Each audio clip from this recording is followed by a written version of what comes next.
So here's the thing, you can create affluence in your life. Let's talk, I'll be more personal about it, with intimacy. And I'm one of these people, I've always said, I'm this serial relationship person, okay? Seriously, I've been single 7 months since December of 1984. Since December 4th, 1984, I've been single a total of 7 months. Now, that whole thing where other people judge and say, oh my God, you need to be alone. Like for me, I just truly believe that's just not me. I've been in a relationship my whole life. There you go. Maybe off for 3 months, right. tops. And so for me, I made a decision really early on where I wasn't going to try to tap into that, because I'll tell you something. Those few months where I was single, oh boy, I was like a human wrecking ball. Because I didn't know, that's not how I've learned to operate in life. Everyone's different. If you enjoy being in a relationship, then that's what's great for you. Right. Well, what I'd like to say is that learning from past mistakes. Let's call it past experience. I don't believe in mistakes. Okay. And again, that's something I was talking about too. Not using words like bad or wrong or mistakes. Right. Challenges. Right.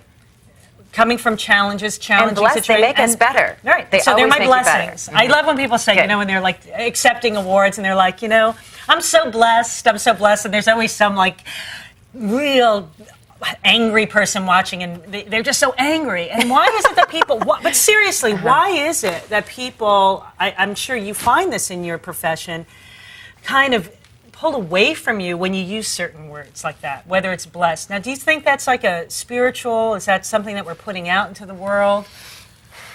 I think that you are going to attract the people in your life that want to see you for your highest good and want to see you on that elevated path. And the ones that don't want to see you there because they can't feel it for themselves, let them fall to the wayside. Let them judge. Let them do whatever they need to do, because you will eventually attract only what's really good and who reflects your highest good. Right, and I bless them and I let them go. I mean, seriously, just bless them, send them light. I'm always about sending light and love. Because we want for others what we want for ourselves. Yes. At the end of the day.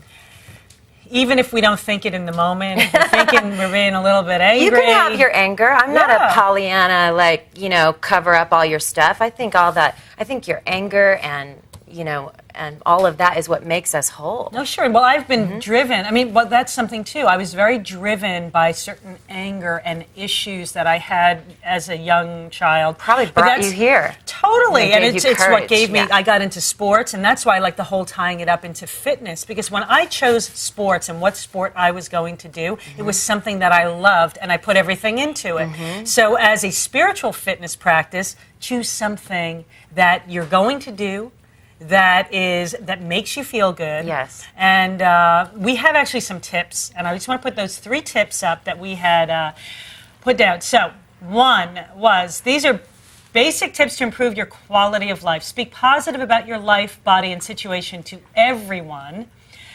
Having trouble finding a soulmate? Throw a small cocktail party in your home, and please buy a plant. If you don't have something living in your home, at least get a plant before you do that. And then only pictures of the 2 of you in the bedroom. Never separates, and never your mother, and never your dog. Now, why is that? Why not? Why? We know why not other. Basically, and no My exes. producer's going, you don't want to see your mother while you're making love. No, but above and beyond that, everything about the bedroom should be conducive to the unity of the relationship. Right. That means not even separate. You could have wedding photos. I have a big, beautiful nude on the wall that is neither one of us, but it is pretty hot, so that's but it's no one you know, right? No, that's good. Hopefully. Because that artwork, it might be an ex, don't. Because that artwork is saying love, but we're talking about personal photos, right? Do you know what I mean? Absolutely, I get it. I'm half joking, but I'm totally on the same page as you. Yeah, the nude thing is good. The nude thing. And then what else we have? We have little it says cuddle. Yeah. Oh, that's beautiful. Serenity, all these nice things. You have a website. I want to throw that up. So we make sure that, anybody who wants some information. Now, Zamna. It is a Mayan word that means the awakening.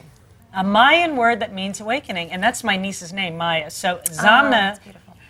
I would love to. I'd love to have you back sometime, and you. I'd love to I'm come back. seriously going to call you and talk to you about some other areas in my life that maybe aren't appropriate to talk about on the air. But thank you so much, Janet, for coming you for in. having It was me. really wonderful.